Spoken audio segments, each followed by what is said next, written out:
Book 7, Chapter 5, Episode 7. An activity report over tea. For dinner, Serge Pioro, Reinhardt, Elise, and I all chatted and enjoyed delicious cooking and drinks. I had done a lot over the last year, and these were all busy people, so we never ran out of material to discuss. After dinner was over, we had tea together and continued the conversation. I knew about the waterproof cloth, but you were involved in the rest of those as well, asked Reinhardt. Rayoma came up with the music boxes as well, asked Elise.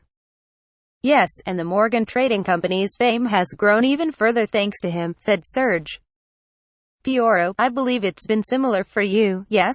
You mean with the barley tea? It's been gaining popularity as a new luxury item. I was only going to start expanding sales of it next year, but it's been doing well as a test product. I'm thankful that Rayoma told me where I could get the ingredients and everything. I'm glad to hear it's going well. The ingredients come from the hometown of some of my employees, luckily. Glad that you shared some of that luck with me. Luck's not something you can achieve through hard work. I didn't often feel unlucky in this world, and if I did, it was only mild misfortune. I had blessings from many of the gods and met with them frequently, so I could consider myself insanely lucky based on that alone. If I had a luck skill, like in a video game, it would likely be maxed out. I heard that Weizen was struggling due to its location, but maybe it could prosper in the future thanks to your company, said Reinhardt. If the village is open to it, I would be happy for the Sionji Trading Company to keep buying their crops. As far as barley tea production goes, I'm thinking about supplying all the necessary manpower, tools, and facilities by next year, so the village will produce more crops, use some for manufacturing barley tea, and sell it through the Sionji Trading Company. I hope that goes well. I'll offer whatever I can for support. That is most reassuring to hear, Your Excellency. Throughout the casual conversation, I felt the occasional discomfort.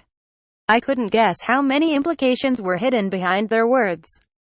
When it came time for me to talk, I just gave an entirely ordinary rundown of recent events. That included the state of the abandoned mine and recent news about my slimes. I recently made contracts with a weed slime and stone slime. These are slimes that can camouflage themselves as weeds and stones, and I've been having them reproduce. Their food is easy to acquire, and they reproduce quickly, but you'd never be able to tell them apart from their food if you didn't already know. They seemed to copy the local weeds and stones that they absorb in order to blend in with the scenery, and I've been thinking about whether I can use this trait to help with security at the mine. I could multiply these two slimes in great numbers and place them all around the mine, then use taming magic to sense any intruders who pass by them. Unfortunately, while they reproduce quickly, I still don't have enough of them. For now I'm testing them out in a few of the eastern tunnels, where monsters have been dwelling relatively often over the last few months. But based on experiments I've done with my Limor birds, I should be able to detect the number of intruders and their positions as long as I'm within close enough range of my slimes. I feel they could serve as perfectly good watchmen in the future. Always putting your slimes to the utmost use, said Reinhardt. If you can know the number and location of intruders before they see you, it sounds like you could set some traps. This would be the best way to use slimes as security, I suppose. I have my familiars watch the garden, and they'll attack any suspicious characters on sight. It's interesting how different familiars can be, Elise said with a smile. Elise's familiars were all wolf monsters, and while the one she showed me before was docile enough, it was also enormous enough for her to sit on. Intruders to their estate could only blame themselves, I guess. Still, I could only imagine the bloodbath that took place when they were spotted. Not like I was keen on seeing it anyway, but I sure wasn't about to stroll into the garden without asking first now. How has your business been? Reinhardt asked. Pretty good.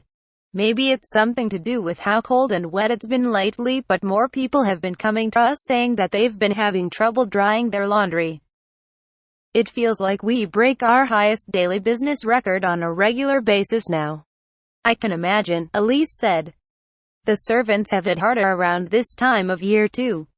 Reinhardt and Elise were as eager listeners as ever, as were Serge and Piero. It made me want to describe everything down to the last detail. I talked about the summer festival and my training with the Adventurers Guild. I also talked about the troupe of performers, the new head of the public offices, my acquaintances at the guild, and everyone else I met. The four of them smiled warmly as they listened to my stories intently. But when I mentioned my interest in going to the Sea of Trees of Cyrus, they fell silent. The more I talked about it, the more worried they seemed to look. After I described my rescue of Pedro the other day, they all looked conflicted. Ryoma, from the look on your face, I think you already know what we want to tell you, Reinhardt said. Yes, more or less. Then I'll get straight to the point. I don't recommend ever hiring felons, not even former felons. Yes, some commit crimes because they can't find employment and need to get food somehow. I have no doubt that some would no longer need to commit crimes if they had jobs. But there's no reason that you personally have to be the one to give it to them, and I doubt there would be much use in it. The world views felons harshly, whether they later change their ways or not. I'm sure you mean well, but it's very risky, said Elise. Not everyone will understand that you want to help prevent future crimes by hiring them. You could put your business in danger just when it's getting off the ground. I agree, said Serge. The risk is high, and I don't see what reward you can expect from it. At best, you'll be seen as eccentric. At worst, you may be suspected of plotting something by hiring all these criminals, however well-intentioned you may be. Unfortunately, that's just how society is, said Piero. Well, that's more or less what I expected to hear. Especially after I talked to Carm about it. You've already spoken to Carm? Serge asked. He has plenty of business knowledge and experience. And he's always happy to listen to me, so I go to him for help a lot. You're so set on this that a trusted subordinate's opposition didn't change your mind? Why? Piero questioned me in a somewhat firm tone. I had the idea after that experience with the bandits, but honestly, I'm not so sure myself. If I had to give a reason, I guess you could say I just want to. What? Piero couldn't seem to understand me. The other three were also stunned and disappointed. Now hold on, Ryoma, Reinhardt said. You want to? Is that all? Again, this would be a huge risk with no reward.